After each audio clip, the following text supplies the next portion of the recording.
My name is Clara Hayes, and the night I met him, the world felt like it had been holding its breath for years, waiting for someone, anyone, to finally exhale. I was the kind of tired that doesn't come from lack of sleep.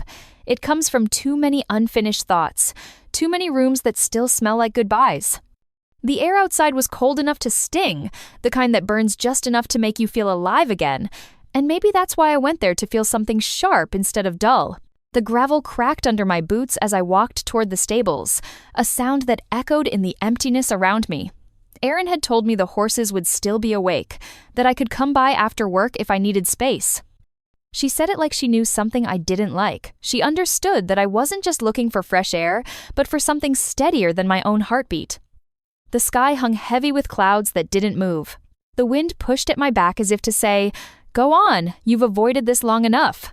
The stable lights were dim, humming with that faint electric buzz that sounds almost alive.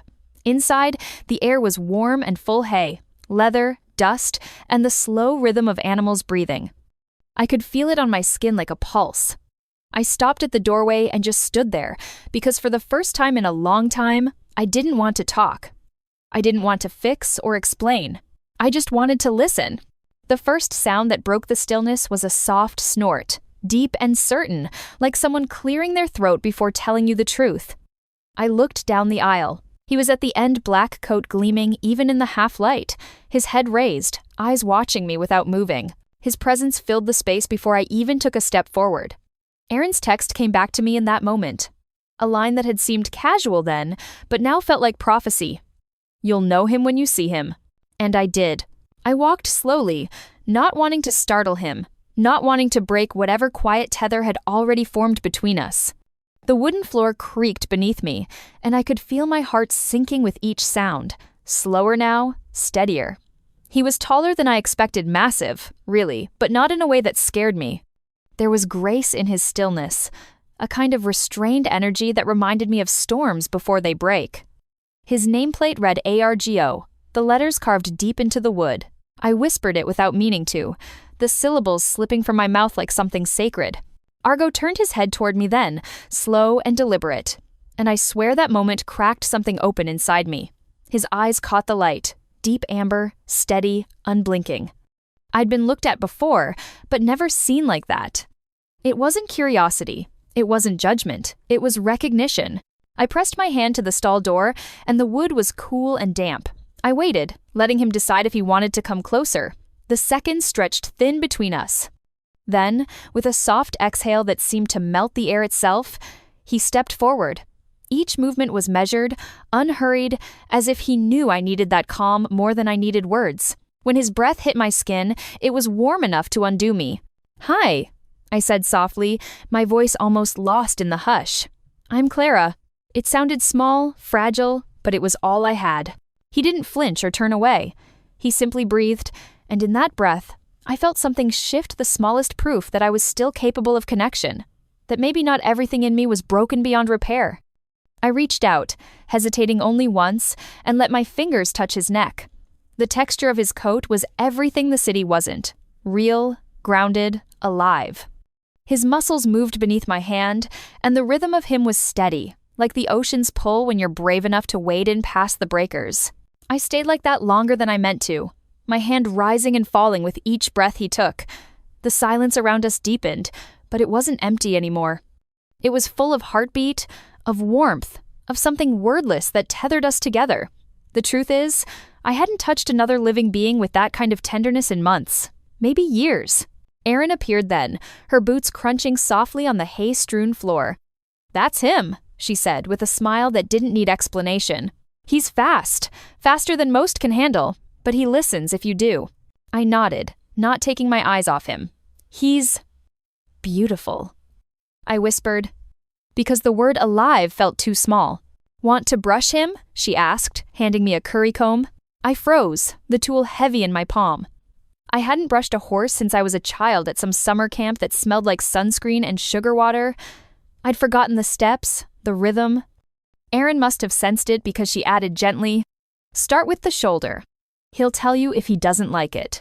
He'll tell you." I liked that idea that someone might tell me what they needed instead of expecting me to guess. So I started. The motion was awkward at first, my strokes uneven. Dust rose into the air, catching the light like floating memories. Argo flicked his ear, then lowered his head just slightly, the smallest nod of permission. That was all it took. I found a rhythm circle, lift, breathe. My arm began to move without thought, and soon I forgot the day I'd had, the messages I hadn't answered, the empty apartment waiting for me miles away. The only world that mattered was the one contained between my breath and his. The more I brushed, the quieter he became. The muscles beneath his coat softened, his eyes half-lidded, his breath slower. I could feel trust building between us, invisible but undeniable. Each sweep of the brush felt like an apology for every moment I'd let the world harden me, and every quiet sigh that left him felt like forgiveness.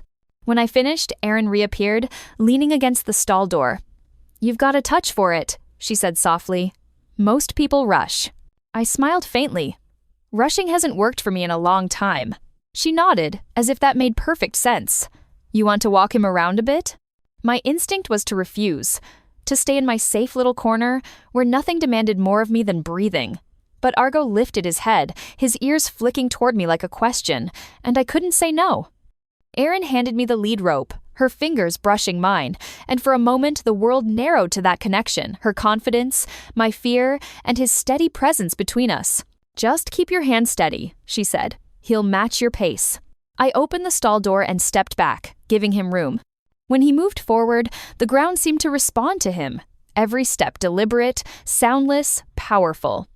The rope felt alive in my hand, not a leash, but a link. His warmth radiated through the cool night air, a moving heartbeat tethered to mine. We walked down the aisle together, the sound of hooves like distant thunder. I matched him step for step, my body remembering a rhythm I didn't know it knew. The silence that followed us wasn't empty. It was the kind of silence that listens. When we reached the arena, the air was colder, sharper. Erin flicked on the floodlights, and the sand beneath us shimmered faintly. The space was vast, open, echoing, but for the first time that night, I didn't feel small. Argo's head turned slightly toward me, waiting. "Go on," Erin said from the gate. "Just walk him around. Feel him. Don't think about it too much." So I did. The rope moved gently between us, and he followed as if he already knew what I was asking for. The night air moved through the arena like breath. My footsteps left shallow marks in the sand beside his deeper, rounder prints. Each one of his steps landed exactly where it should, deliberate, certain. I wondered if he felt the way I did, caught between movement and stillness, between the desire to run and the need to stay. He lifted his head suddenly, eyes catching the far light, muscles tensing just slightly. I froze, afraid I'd done something wrong. But then he exhaled, a long, low sound that seemed to release the tension from both of us at once. I let out a shaky laugh. "You scared me," I whispered, but my voice carried affection, not fear. When we came to a stop, Erin motioned for me to come back. "He likes you," she said, her tone half surprised, half pleased. "He doesn't warm up that quickly." I looked at Argo and shook my head. "He's doing all the work," I said quietly. "I'm just trying to keep up." "Maybe that's what he needed," Erin said. "Someone who doesn't force him, someone who listens." I didn't answer, because deep down, I knew she wasn't just talking about him. After she left, I lingered by his stall. The rest of the stable was quiet now, just the faint rustle of straw and the occasional clink of a chain. I leaned against the wooden door and watched him settle. He pawed the ground once, circled, and lowered himself down to rest. The sound of his breathing filled the space between heartbeats. I found myself whispering things I hadn't said out loud to anyone. Not confessions. Exactly more like pieces of me I didn't know how to explain. He didn't answer, of course. But he didn't walk away either. The minutes stretched out and blurred. I could feel the heat of him radiating through the wood. I closed my eyes and imagined that warmth, wrapping around me like something solid, something that didn't disappear when the lights went out. When I finally stepped back outside, the cold air hit me like a reset. The stars had pushed through the clouds, sharp and brilliant. I stood there for a long time, my breath clouding in front of me, trying to make sense of what had shifted. It wasn't magic. It wasn't even comfort. It was something quieter, like realizing you've been carrying a weight so long, you forgot what lightness feels like. And then, for a few minutes, you let it go. I drove home in silence, my hands still smelling faintly of hay and leather. The city lights looked different that night, softer somehow, less like noise, and more like a language I could finally start to understand again. When I got to my apartment, I didn't turn on the lights. I sat by the window instead, listening to the hum of the street below, feeling the small pulse of something new and unfamiliar inside me. It wasn't peace exactly, it was motion. The kind that starts small beneath skin, behind ribs, and builds slowly until it's too strong to ignore. The next day, I woke up before my alarm. The light that crept through the blinds was gray and patient. I made coffee without thinking, but halfway through my first sip, I caught sight of the brush on the counter, still dusted with flecks of dirt from the night before. I smiled before I could stop myself. My hands still remembered the rhythm. My heart still remembered the sound of hooves. When I arrived at the stable that evening, Aaron greeted me with a knowing grin. "Back already?" "Yeah," I said, slipping past her. He was faster than I expected. She laughed softly. "That's Argo for you." But what I didn't tell her, what I couldn't put into words yet, was that it wasn't just him. It was me. The way he'd pulled me forward without rushing. The way he'd moved with certainty even when I didn't know where we were headed. I'd spent months trying to crawl out of the silence I'd built around myself, and somehow, in one night, a horse had found the door. I stood in front of his stall again, and when he lifted his head this time, there was no hesitation in either of us. I said his name, and he came forward instantly, the movement smoother, quicker, like he'd already decided I belonged here. And for the first time in a long time, I believed it. That night, when I brushed him again, I didn't think about anything else. Not the apartment, not the things I'd lost, not the people who'd stopped waiting for me to come back. I thought only of the rhythm between us, the quiet conversation that needed no translation. Argo moved faster than I expected, yes. But maybe that was the point. Maybe some connections don't need time to grow roots, they just know where they're meant to be planted. When I finally left, the world outside the stable felt different again. The air sharper, cleaner, my steps lighter. And as I drove away, I caught sight of my reflection in the rearview mirror, eyes brighter, jaw unclenched, something alive flickering just beneath the surface. It wasn't happiness, not yet. It was something more honest. The beginning of it. And I knew, even then, that I'd be back tomorrow. The next morning, I woke before the alarm again. It was barely light, just that silver wash of dawn that makes everything look softer, more possible. The kind of light that doesn't ask for anything yet, that just lets you exist. My apartment was still and cold. The heater had clicked off sometime during the night, and the air carried that faint metallic chill of early winter. I sat up slowly, the sheet falling to my lap, and stared at my hands for a long time. They still smelled faintly of him. That mixture of hay, leather, and earth that had somehow sunk deep into my skin. I should have been thinking about work, about emails waiting in my inbox, about the reports I'd left half-finished on my desk. But all I could see was the way Argo had turned his head toward me the night before. The way his breath had warmed the space between us. The way it had felt like recognition, quiet, immediate, real. By the time I made coffee, the decision was already made. I was going back. The drive to the stables felt shorter that morning, though the road was the same. Frost glazed the edges of the fields, and mist hung low in the hollows like forgotten breath. The radio played something soft, but I barely heard it. My thoughts moved in quiet loops. The sound of his hooves, the rise and fall of his chest, the rhythm that had taken up residence in mine. When I pulled into the gravel lot, Erin's truck was already there. She was unloading feed from the back, bundled in a jacket 2 sizes too big, her breath forming brief clouds in the cold.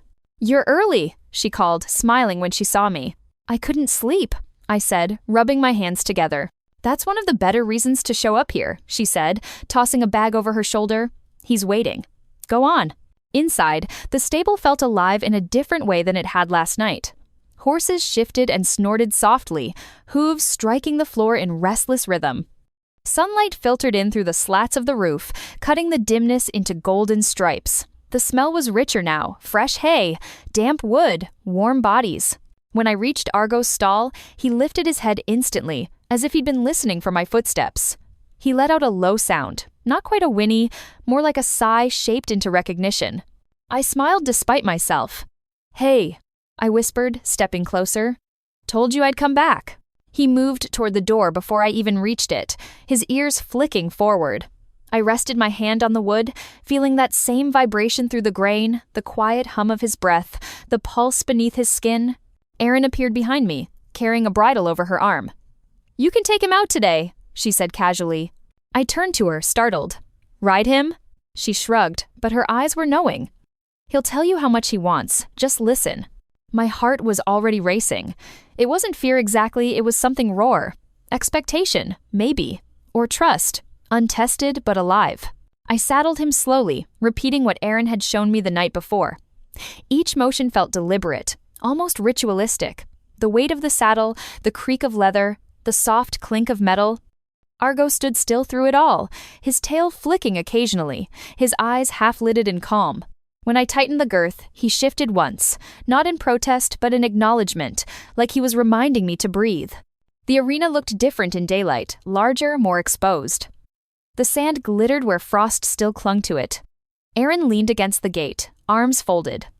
"Take it easy," she said. "He's quick when he wants to be." Quick! The word carried through me like a spark. I led him inside, the lead rope light in my hand. He walked beside me with that same unhurried power, every step measured. When I turned to face him, I caught his gaze and held it. There was something there I couldn't quite name, something steady and wild all at once. I put one foot in the stirrup and swung up. For a second, everything inside me went still. He shifted slightly under my weight, muscles gathering and releasing, a living heartbeat beneath me. The air felt charged, like the moment before lightning strikes. I pressed my heels gently against his sides, and he moved. The walk was smooth, fluid. I followed the rhythm of his stride, the gentle sway of his back beneath me. I could feel the power waiting there, the potential energy of something vast and barely contained. Erin had been right, he was fast, but his speed wasn't recklessness. It was purpose, controlled, precise, like he knew exactly how much of himself to give. We circled the arena once, twice, 3 times. The sound of his hooves filled the air 4-beat rhythm, steady and sure. I focused on my breath, matching his. For the first time in months, maybe years, my body and mind were moving in the same direction.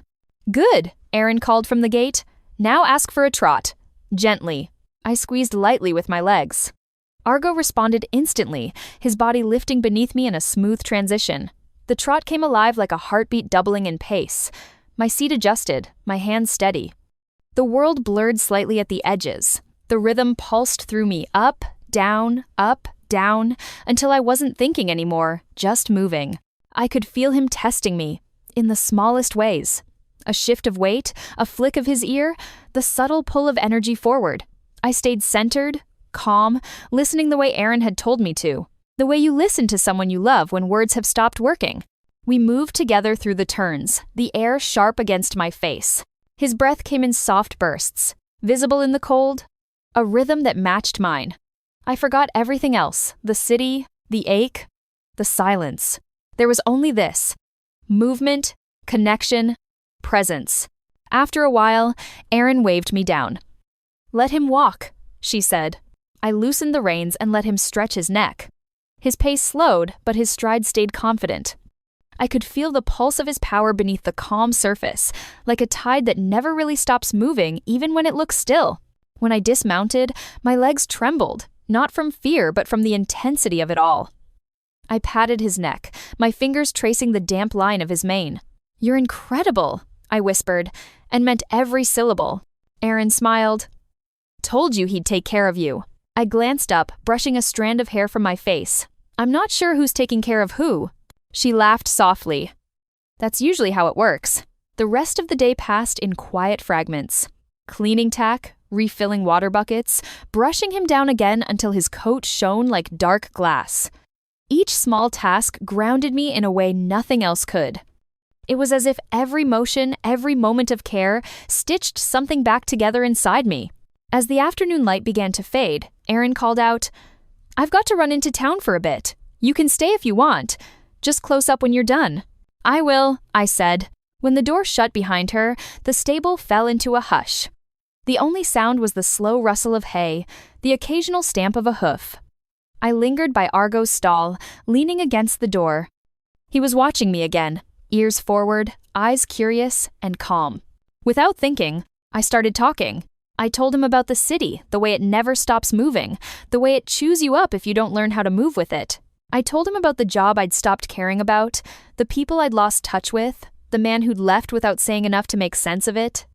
The words spilled out, soft and uneven, the kind that would have sounded foolish anywhere else. But here, with him listening, it didn't feel foolish. It felt necessary. He shifted once, then leaned his head closer, pressing his muzzle against the edge of my arm. The gesture was small, but it stopped me mid-sentence. I let my hand rest against his neck, feeling the pulse beneath the skin, strong and steady. For a long time, we stayed like that. No noise, no movement, just breathing. When the wind picked up outside, rattling the metal roof, he didn't flinch. Neither did I. The sound became background, like the heartbeat we both shared. I didn't notice how late it was until I saw the light fading from the cracks in the walls. I should have gone home. I should have locked up. But instead, I pulled a folded blanket from the tack trunk and sat on the hay just outside his stall. My body felt heavy with the kind of peace that doesn't ask for understanding. He lowered his head and blew a warm breath into my hair. It wasn't affection, not in the human sense. It was acknowledgement.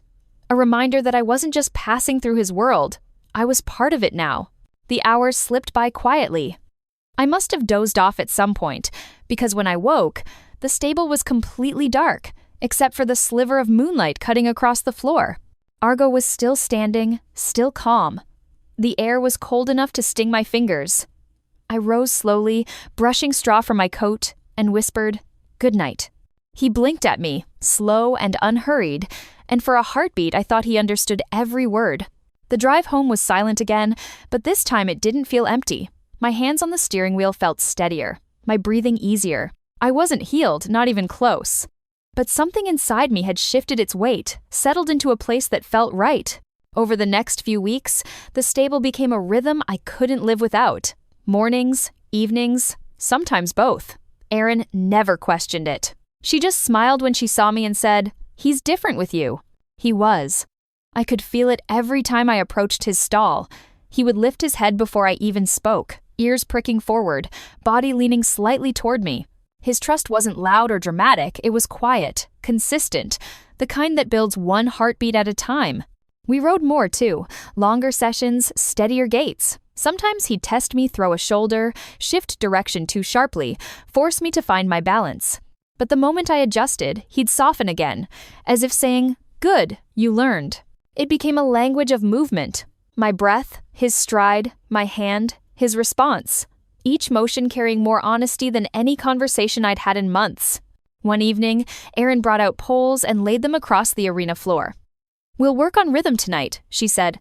I nodded, and she added, "He'll go fast if you let him. Don't fight it, guide it." I took a deep breath, gathered the reins, and urged him forward. His ears flicked back once, then forward again, listening. The trot began steady, then lengthened, smoother, stronger.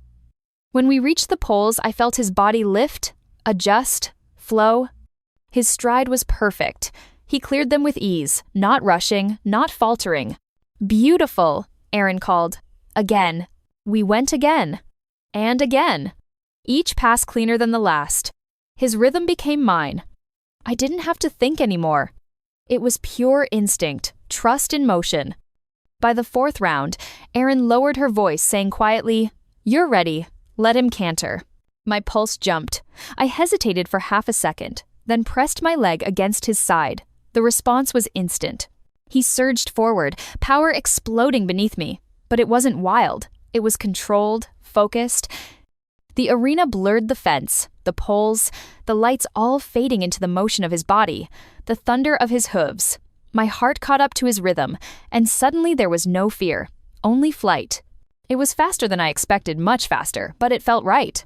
Perfect, like something that had been waiting inside both of us, patient and sure, just needing the courage to begin. The sound filled the space, his breath, my heartbeat, the steady cadence of connection. I leaned into the motion, not to control him, but to meet him there, halfway. And he responded with everything he had. When we slowed, it wasn't because I told him to, it was because he chose to. His body relaxed beneath me, breath heaving, sweat darkening his coat. I ran my hand along his neck, feeling the heat radiate from him like a living flame. "You did it," I whispered, barely catching my breath. He turned his head slightly, his eye meeting mine. There was a quiet in that look that words couldn't touch, a kind of understanding that didn't need translation. When I dismounted, my knees wobbled, but I laughed softly, out of sheer disbelief. Erin was grinning at the gate. "You handled him beautifully," she said. I shook my head, still catching my breath. "No," I said, smiling. "He handled me." That night, I stayed long after the lights went out, brushing him down, tracing circles in his coat with the back of my hand. He stood still, patient, as if he knew I wasn't quite ready to leave. When I finally did, I pressed my forehead gently against his neck.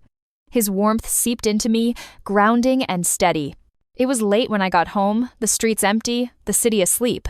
But for the first time in years, I didn't feel alone. My pulse was still echoing with the rhythm of his run, the way he'd carried me faster than I thought I could go, yet never once let me fall. It wasn't just about the speed. It was about trust, about the courage to let go and still believe you'll be caught. And somewhere between the moment he lifted into that first stride and the second we stopped, I understood something I hadn't dared to before. Healing doesn't always crawl. Sometimes it gallops. Sometimes it moves faster than you expect, and all you can do is hold on, breathe, and let it take you where it needs to go. The next day, the city woke under a thin layer of mist that made everything look like it had been painted in grayscale.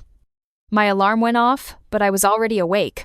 I hadn't really slept, my body still buzzed with the echo of movement, with the rhythm of hooves and breath and wind. I kept seeing flashes of last night every time I closed my eyes. The arc of his neck, the world rushing past, the impossible stillness in my chest as we flew. I brewed coffee but didn't drink it. The mug sat cooling beside me while I watched the street below. People hurried past with umbrellas, even though the rain hadn't started. Cars hissed by in that half-silence of wet tires on pavement. It all looked faintly unreal, like I was watching it through a window underwater. Everything felt slower now. And I realized I didn't want to return to my old rhythm. I wanted to keep the pace he'd taught me, the pace of breath, of trust, of quiet momentum. By mid-morning, I was already driving back to the stables. The air outside smelled of rain and earth, the kind of smell that makes you believe something new might grow. When I arrived, Erin was in the arena, walking a young mare in circles, her voice steady and low. She looked up when I came through the gate and smiled. That half grin she used when she didn't need to ask. "He's been restless since you left," she said, nodding toward the far paddock. I turned. Argo stood by the fence, head high, tail flicking. Even from a distance, I could see the way he shifted his weight, like his body was a question looking for its answer. I didn't say anything. I just walked toward him. The air was sharp, almost metallic, and every breath felt cold enough to taste. The closer I got, the more his restlessness turned into something else. He nickered low, that deep, vibrating sound that sank straight through skin. I reached the fence and laid my hand on the top rail. He came forward at once, pressing his muzzle against the wood, the same way he had pressed against my arm the night I told him everything I couldn't say to anyone else. "Hey," I said softly, "you remember me?" He blinked, and I took it as an answer. I slipped inside the gate, and he stepped back just enough to give me room. His energy was different today, brighter, more alert, but still grounded. I ran my hand down his neck, feeling the warmth of him against the cool air. "We went fast last night," I whispered. "Faster than I thought I could go." He shifted slightly, one hoof scraping the ground, his breath puffing white in the cold. "I think I needed that," I said. "I think I needed to know I could move again." He nudged my shoulder then, firm and insistent, and I laughed. The sound startled me. It felt lighter than anything I'd heard from my own mouth in months. Erin called from the arena. "You want to ride him outside today?" I turned to her, surprised. "Outside?" She nodded toward the hills beyond the stable. "The trails are soft from the rain, but not too slick. He'll like the stretch. So will you." The idea filled me with equal parts thrill and fear. But I could see it in Argo's stance, the way his body seemed to lean toward the open fields, toward motion. The stable walls were beginning to feel too small for both of us. "Okay," I said. We tacked up quietly. The sky hung low and colorless, heavy with unfallen rain. The hills beyond the property rose in long, gentle sweeps, their tops hidden by fog. When I swung into the saddle, the leather creaked softly beneath me. Aaron opened the gate and gave a small nod. "Stay on the trail. If the wind picks up, come back down." I nodded. "I will." But when we stepped beyond the arena, beyond the fence line, I knew I wouldn't turn back early. Not unless he asked me to. The world outside the paddock was wider than I remembered. The trail wound through bare trees and frost-hardened grass, the ground soft under his hooves. His pace was steady, head low, ears flicking at every sound, the call of crows, the rustle of leaves, the faint hum of the river below. I let the reins slide loose, trusting him to find his rhythm. For a while, we didn't go fast. We just moved. The forest was a cathedral of silence, every breath of wind a whisper through branches. I could hear the creak of his tack, the faint crunch of earth, the quiet pulse of his breath. And somewhere in the middle of that stillness, I began to talk again. Not loud, not like a confession, just small pieces of thought dropped into the space between us. "I used to think silence was peace," I said. "But it's not. It's just emptiness that learned how to breathe." He flicked his ear back toward me, listening. I smiled faintly. "I don't know what I'm doing most days," I continued. "I thought I had to know to have a plan, a path. But maybe it's okay to just follow something that feels real." The wind picked up slightly, bending the dry grass. The fog shifted, revealing the outline of the river winding below us like a silver scar. I pressed my heels lightly, and he moved into a trot. His stride lengthened, smooth and sure. The trail opened ahead. A wide stretch of open ground bordered by birch trees. The world felt larger with every step. When the trail widened into a field, he lifted his head, and I knew what he wanted before I even thought the word. I leaned forward slightly, breathed once, and gave him the smallest cue. He broke into a canter. The rhythm built instantly, power under control, speed unfolding in clean, measured beats. The wind tore through my hair, stung my eyes, filled my lungs. His hooves struck the ground like drumbeats, each one a promise. The fog split around us, curling away as if it couldn't keep up. It was faster than yesterday, faster than I was ready for. But it wasn't frightening. It was freedom, the kind that doesn't ask permission. The world blurred. Trees flashed past in streaks of gray and white. The field opened wide and endless before us, and for a heartbeat, one long, infinite heartbeat. I wasn't riding him at all. I was part of him. Every motion, every breath, every thought aligned. Then, as quickly as it had started, he slowed. First to a trot, then to a walk. His sides heaved, steam rising from his coat. My hands were trembling, not from fear but from the sheer pulse of life in my veins. I leaned forward, resting my hand against his neck. His sweat was warm beneath my palm, his breath steadying. "You're unbelievable," I whispered. "You just knew, didn't you?" He shook his head once, the reins sliding through my fingers, and let out a low snort, like he was answering, "Of course I knew." We stopped near the riverbank. The water moved slow and heavy, carrying pieces of ice that caught the faint light. The world was still, except for the ripple of current and the soft sound of him breathing. I dismounted, letting the reins fall loose. The ground was damp, soft beneath my boots. I stood beside him, my shoulder against his. His coat steamed faintly in the cold. When he turned his head, I could see his reflection in the water beside mine, two figures framed by gray sky and fog, one small, one immense, both quietly alive. I didn't say anything for a while. There was nothing to say that wouldn't break the silence we'd earned. But then something shifted in the air. The wind rose, sudden and sharp. A branch cracked somewhere behind us. Argo's head lifted instantly, ears pricking forward. I felt the tension ripple through him, that quick gathering of energy before motion. "Easy," I murmured, my hand on his neck. "It's just the wind." But he kept watching, muscles tight under my palm. Another crack, closer, this time a deer, maybe, or something falling. He stepped back, nostrils flaring, the whites of his eyes flashing for just a second. I moved slowly, keeping my voice steady. "Hey, it's okay, I'm here." For a moment, I thought he'd bolt. The air vibrated with his tension. But then, just as suddenly, he exhaled a long, deep sound that deflated the moment. His head lowered, and he pressed his muzzle gently against my shoulder. Relief washed through me so fast it left me dizzy. I rested my forehead against his and let out a shaky laugh. "You scared me," I whispered. He breathed against my collar, warm and real. We stood there until the wind calmed, until the mist folded back into the trees. When we turned for home, he walked slower, deliberate, as if he'd learned something too. By the time we reached the stables, the first drops of rain were falling. Erin was waiting at the gate, her jacket pulled tight. "You two look like you ran through a dream," she said, half smiling. "Maybe we did," I said. She helped me untack him, her hands moving quick and sure. "He's been different since you came," she said after a while. "Calmer, but sharper too. More awake."